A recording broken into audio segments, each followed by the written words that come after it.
దేవునికి స్తోత్రము. అనుదిన దేవుని వాక్య ధ్యానమునకై ఈరోజు 2026 సంవత్సరము మే నెల 21వ తారీఖు. ఈరోజు ధ్యానవాక్యము పరిశుద్ధ గ్రంథము నుండి కీర్తనల గ్రంథము 20వ సంకీర్తన మొదటి వచనాన్ని మనము ధ్యానించుకుందాము. ప్రియ దేవుని బిడ్డలారా, వాక్య ధ్యానమునకై సిద్ధపడి ఉన్న మీ అందరికీ క్రీస్తు ప్రభువు వారి ప్రశస్త నామములో దీవెనలు శుభములు కలుగునుగాక. నేటి ధ్యాన వాక్యాన్ని మనం చదువుకొని వాక్యాన్ని మనము ధ్యానించుకుందాము.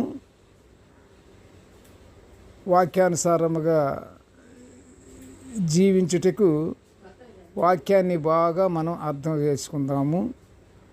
మనము దేవుని మహిమపరుచుకుందాము. ధ్యానవాక్యము కీర్తనల గ్రంథము 21. ఆపత్కాలమందు యెహోవా నీకు ఉత్తరమిచ్చునుగాక, యాకోబు దేవుని నామము నిన్ను ఉద్ధరించునుగాక. ఆపత్కాలములో దేవుడు మనకు తప్పకుండా ఉత్తరం ఇస్తాడు, అంటే జవాబిస్తాడు. దేవుని నామాన్ని మనము స్మరించుకుంటూ మహిమపరుచుకుంటూ ఉంటే మనం ఉద్ధరించబడతాము. ప్రియ దేవుని బిడ్డలారా, ఈరోజు ధ్యానవాక్యము ఆపదలలో ఉన్న వారికి దేవుడు ఉత్తరం ఇచ్చుట గురించి మనము ధ్యానించుకుంటున్నాము. మనము ఆపదలలో ఉన్నప్పుడు, కష్ట సమయాలలో కూడా ఉన్నప్పుడు, మనము దిక్కులేని వారముగా ఉండి సహాయం కొరకు ఎదురు చూస్తున్నప్పుడు మనము చేయవలసింది ఏమిటంటే, ప్రియ దేవుని బిడ్డలారా, దేవుని ఆశ్రయించి మనలను ఆదుకోమని మనం ప్రార్థన చెయ్యాలి. అంతే. ప్రార్థన చేస్తే సకల బాధలు మన నుండి తొలగిపోతాయి. ఎలా తొలగిపోతాయి? మన ప్రార్థన దేవుడు వింటాడు. ప్రియ దేవుని బిడ్డలారా, దేవుడు వింటాడు అన్న మాటకి మన ప్రార్థన ఏ రీతిలో ఉంటే దేవుడు వింటాడు? దేవుని విశ్వసించి లోకం వైపు చూడకుండా దేవునికి మన యొక్క స్థితిగతిని మనము తెలియపరుచుకుంటూ విశ్వాసముతో వినయముతో మనం ప్రార్థన చేయాలి. అప్పుడు మనల్ని దేవుడు ఆదుకుంటాడు. ఆదుకోమని మనం బ్రతిమలాడవచ్చు. మన స్థితి చూస్తున్న దేవుడే సలహా కూడా ఇస్తున్నాడు. ప్రియ దేవుని బిడ్డలారా, ఎలాగంటే ప్రవక్త అయిన ఇర్మియాతో పలికిస్తున్న మంచి మాట ఇర్మియా గ్రంథము 33వ అధ్యాయము 3వ వచనములో ప్రవచనాన్ని మనం చూద్దాము. నాకు మొర్రపెట్టుము, నేను నీకు ఉత్తరం ఇస్తాను అని ప్రభువే కోరుతున్నాడు. అలాంటి దేవుడు మన పక్షమున ఉన్నాడన్న మాట మర్చిపోకూడదు. ప్రియ దేవుని బిడ్డలారా, ఎలాగంటే ఒకనాడు యాకోబు మహాభయంకర అరణ్యములో చిక్కుబడి ఆదరణ అనేది లేక, ఓదార్చేవారు లేక, దిక్కులేని పరిస్థితులలో ఉన్నప్పుడు దేవునికి మొరపెట్టుకుంటే ఎవరు? యాకోబు దిక్కులేని పరిస్థితులు ఉన్నాడు. ఎవరు ఆదరణ లేదు. ఒక్కడే ఉన్నాడు అరణ్యములో. అది కీకారణ్యము.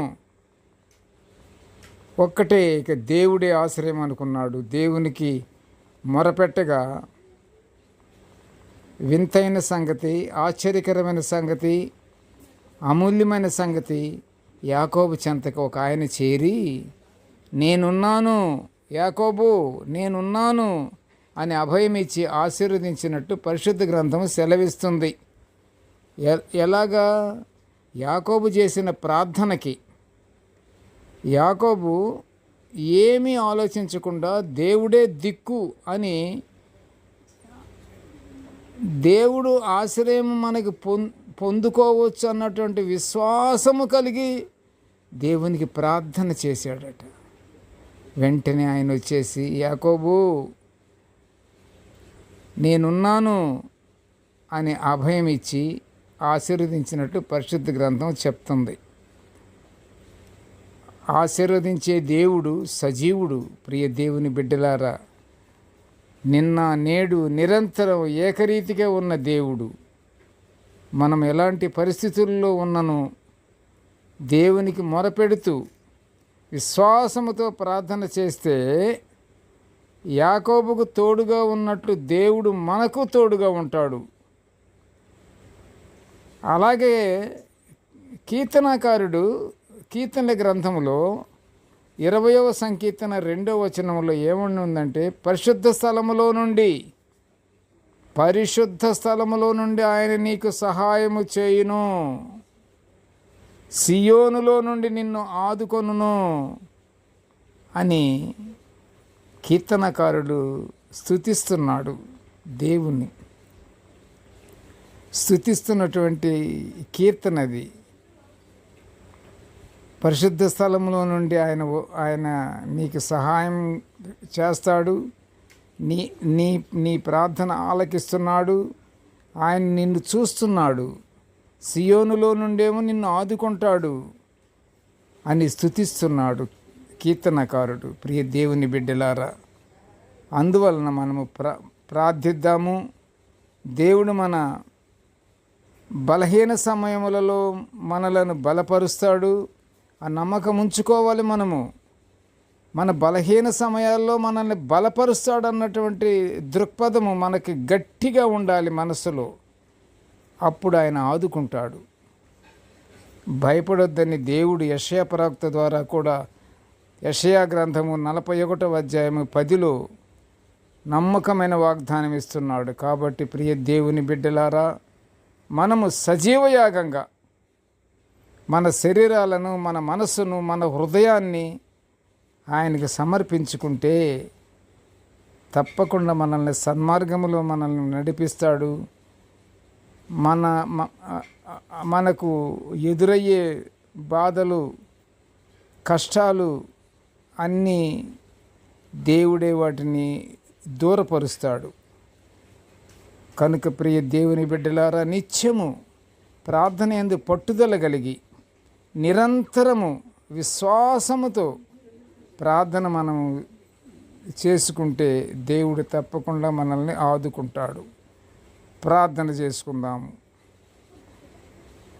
కృపగల నాయన, ప్రేమగల తండ్రి, నీకు స్తోత్రములు నాయన.